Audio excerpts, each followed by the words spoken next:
Dans la salle de soins toujours fermée à clé, Régine, infirmière, a souvent besoin d'un petit sac blanc.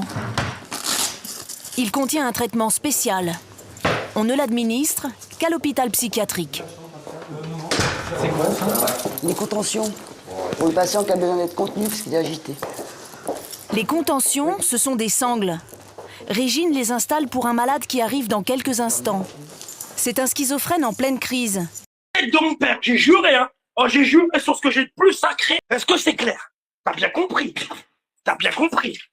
T'as bien compris? Et comme tous les schizophrènes, il a le sentiment que son corps et son esprit explosent en 1000 morceaux. Alors même si ça peut paraître étonnant, l'attacher lui fait du bien.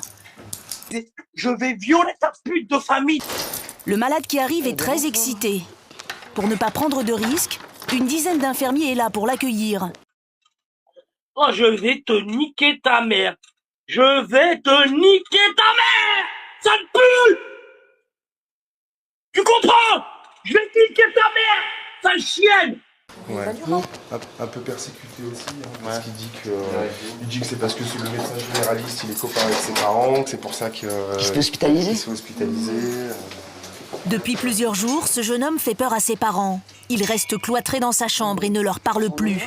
Sur les yeux de ma mère. Je veux pas vous lâcher.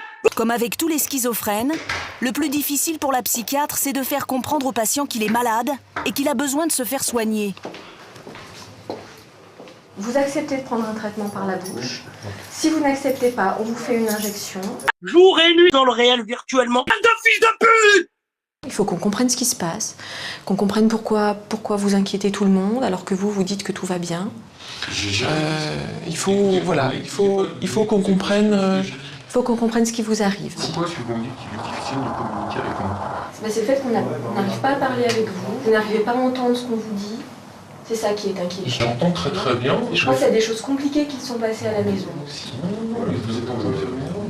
Et là, vous êtes en train de faire une erreur d'appréciation médicale. Ouais, je vais crever ta mère. Je vais te niquer ta mère, sale race de merde. Je vais t'harceler. Et même s'il faut aller en prison, cette fois j'irai en prison pour soi. Pour vous. Vous comprenez pas? Vous comprenez pas? Pour Charlotte, la psychiatre, c'est le début d'une longue négociation.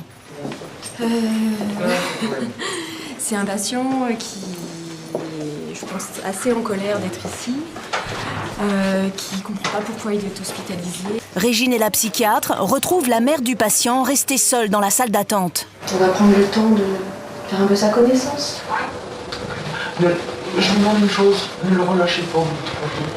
Faites ce que vous voulez, mais pitié, on est suffisamment... Ça dure depuis longtemps. Je vais pas te lâcher, je veux que tu te foutes en l'air. Je veux que tu te suicides. Hein, vous voulez jouer avec moi? Un jour, je vais en attraper un sur la tombe de mon père, un jour, je vais en attraper un. Je vais lui briser la tête en deux.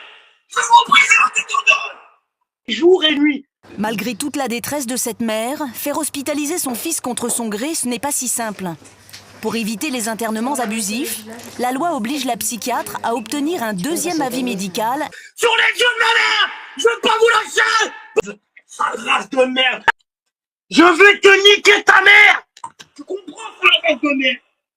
Une demi-heure plus tard, le médecin a déjà vu le patient et aboutit lui aussi à la même conclusion. L'hospitalisation s'impose.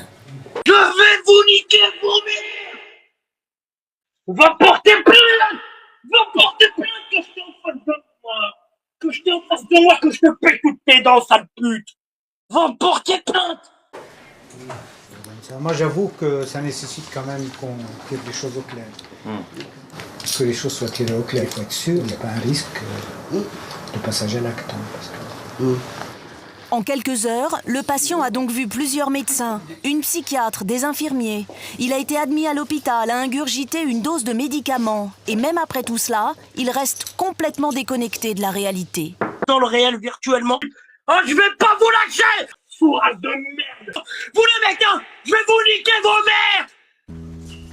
La schizophrénie est une maladie mentale encore mal connue. Elle survient le plus souvent à l'adolescence. Certains ont des hallucinations, d'autres entendent des voix ou se sentent persécutés. 1% de la population française, soit plus de 635 000 personnes, seraient schizophrènes. Une maladie incurable qui nécessite un traitement à vie. Je vais te niquer ta mère. Je vais pas te lâcher jusqu'à temps que tu te foutes en l'air. Je te crève ta mère. Je te crève ta mère. Tu le comprends? Je vais te niquer ta mère. Moi, je m'en vais, hein.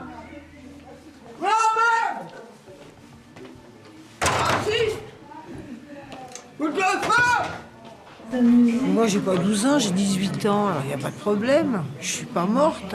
Moi, je crois pas aux conneries. Des conneries comme ça, moi, évidemment, j'y croirais jamais. C'est pas possible, c'est impossible, puisque je suis médium.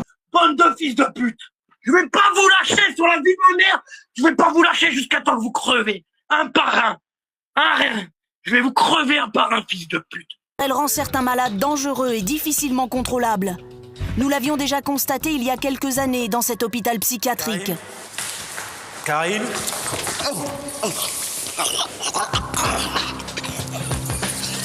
Ces derniers temps, la schizophrénie fait souvent la une des journaux.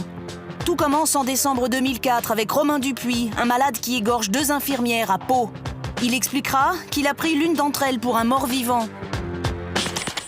L'hiver dernier, c'est à Grenoble qu'un autre schizophrène marque l'actualité. L'attaque a donc été brutale, sanglante. Un étudiant de 26 ans est mort hier, poignardé par un déséquilibré dans les rues de Grenoble.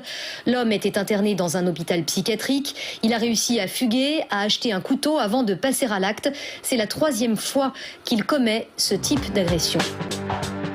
Des affaires qui soulèvent de nombreuses questions et relancent le débat. Sommes-nous en sécurité face aux schizophrènes dangereux? Faut-il les enfermer à vie? Je veux que tu te suicides.